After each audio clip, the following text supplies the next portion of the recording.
তো ভাই লোক খবর রাখেন নাকি আপনারা? ভাই দিনাজপুরে ভাই যেরকম ঠান্ডা পড়ছে আজকে ধরে 5 দিন হচ্ছে ভাই, এই যে সূর্যের কিছুই দেখতে পাই না ভাই। ভাই আপনারা কি কিছু দেখতে পাইছেন দিনাজপুরের মধ্যে সূর্যের মুখ 4 দিন থেকে 5 দিন থেকে? দেখতে পাইলে একটু কমেন্টে জানাবেন।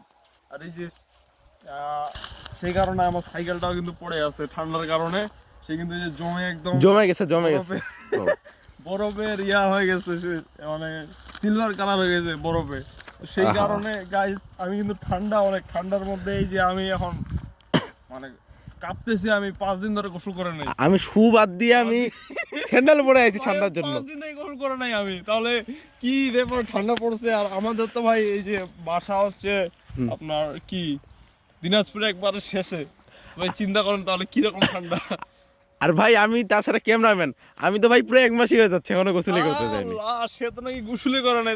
না এটা ভুল ভাই, আমি খালি শুক্রবারে গোসল করছি। আচ্ছা সে শুক্রবার করছে, আজকে কি বার? আজকে হচ্ছে মঙ্গলবার। হ্যাঁ টানা 4 দিন হয়ে যাচ্ছে। তো গাইস সবাই দোয়া করবে যেন সূর্য তাড়াতাড়ি ওঠে আর আমরা যদি গোসল করতে পারি। হ্যাঁ অবশ্যই। তো আমি হচ্ছে একটা দিচ্ছি, ইন্ট্রোডাকশন দিচ্ছি। আমি হচ্ছে মনে করেন আমার কি আছে ফেস টেস সবকিছু ঠিক আছে? হ্যাঁ ঠিক আছে নাকি? তাহলে আমি একটা হচ্ছে আপনার সাংবাদিকের মতো একটু করি, ঠিক আছে? আচ্ছা ঠিক আছে, সমস্যা নেই। দর্শকরা আপনারা দেখতে পেলেন যে আমাদের এখানে আজকে হচ্ছে সূর্য ওঠার কোনো নাম গন্ধ নেই। সে কারণে আমরা হচ্ছে এখন গ্রামের দিকে চলে আসছি। গ্রামের দিকে আসার পরে দেখি যে এই যে আমাদের সামনে একটু কোনো সূর্যি মামা তো দূরে থাক, সূর্যির খালাও দেখা যায় না। সেই কারণে হচ্ছে আমরা হচ্ছে অনেক কাঁপতেছি ভাই। চিন্তা করেন ভাই, মানুষ কোন হারামি দেখেন, ছাগলগুলোর ঠান্ডার সময় ছাড়ে দিয়েছে দেখেন। তো ব্যাপারটা হচ্ছে যে দর্শক আপনারা কিন্তু দেখতে পেলেন যে আমাদের এখানে হচ্ছে অনেক রকম ঠান্ডা পড়ছে।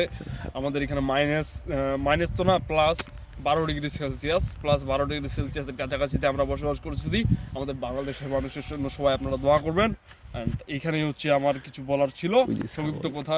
এই জন্য আমি একটু ছাগলের কাছ থেকে একটু ইন্ট্রোডাকশন নিতে যাচ্ছি যে আমাদের ছাগল মামাদের কি খবর হচ্ছে।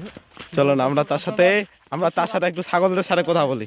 দর্শক আপনারা ভিডিওটা কন্টিনিউ করবেন, কারণ এইখানে আমাদের ছাগলের কিছু একটু ইন্টারাকশন আছে। আচ্ছা ছাগল বাবু, তুমি কি কিছু বলতে চাও? তুমি এত ঠান্ডার মধ্যে কাঁপতেছো কেন? বলো, ঠান্ডার মধ্যে কাঁপো কেন বলো, তুমি বলো। ও সে তো তুই গোলা দেখেন ভাই, দেখেন গাইস সবাই কিন্তু কাশতেছে দেখছেন। আর এই যে কিন্তু একটা ডিজে রকম একটা টি-শার্ট পরছে। এই ঠান্ডার মধ্যে টি-শার্টে কি বাঁচা যায়? আচ্ছা ওর মুখে করে দাও। তাহলে তুমি কিছু একটা বলতে চাও? সে কিছুই বললো না। আচ্ছা তার মায়ের কাছ থেকে শুনি কিছু। তার মা কিন্তু মানে আমাদের ক্যামেরার সামনে আসতে চাচ্ছে না, এটার জন্য আমরা আন্তরিকভাবে দুঃখ। আচ্ছা থাক তাহলে আমরা উনার বাবার কাছে যাই, পাঠার কাছে যাই।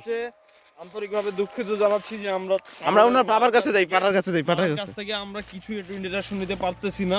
সেই জন্য আপনাদের কাছে আন্তরিকভাবে আমরা দুঃখিত। তাই কারণে ভাবলাম যে একটু ছাগলের ভাই বা কে বাবা আছে এখানে, তো তার কাছে একটু ইন্টারাকশন নিতে যাচ্ছিলাম, কিন্তু তারাও আবার ইন্টারাকশন দিতে চাচ্ছে না। এই যে দেখেন কিভাবে আমাদের ইনসাল্ট করতেছেন, দেখেন এই যে আমরা এখন ইন্টারাকশন নিতে যাচ্ছি, কারণ যেই পরিমাণে ঠান্ডা, সেই পরিমাণে ঠান্ডার মধ্যে কিন্তু তারা ইন্টারাকশন নিতে চাচ্ছে না, কারণ তাদেরকে অনেক ঠান্ডা লাগছে। এই কারণে হচ্ছে দর্শক আপনারা কিন্তু সবাই ঘরের মধ্যে সুস্থ থাকবেন আর আমাদের জন্য দোয়া করবেন। অ্যান্ড আমরা যদি হচ্ছে সূর্যের মুখ দেখতে পারি শীঘ্রই, এটার জন্য আপনারা একটু দোয়া করবেন। তার ফলে আমরা সূর্যের মুখ যদি দেখতে পাই। এই যে আকাশের চারদিকে কোথাও সূর্য নাই দর্শক, আপনারা দেখতে পেলেন আমাদের চারদিকে কোথাও সূর্য নেই, সূর্যের মামার মুখও দেখা যায় না, এটা আমি অনেকবার বলছি আপনাদেরকে। সো আজকের হচ্ছে রিভিউ এখান থেকেই ছিল, আজকে সূর্যি মামার দেখার।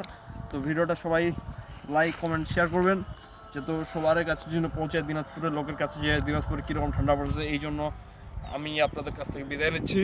আমি হচ্ছে মনোয়ারুল ইসলাম চৌধুরী, আমার জন্য সবাই দোয়া করবেন, আমি যদি গোসল করতে পারি আজকের জন্য। ঠিক আছে, আসসালামু আলাইকুম রহমতুল্লাহ।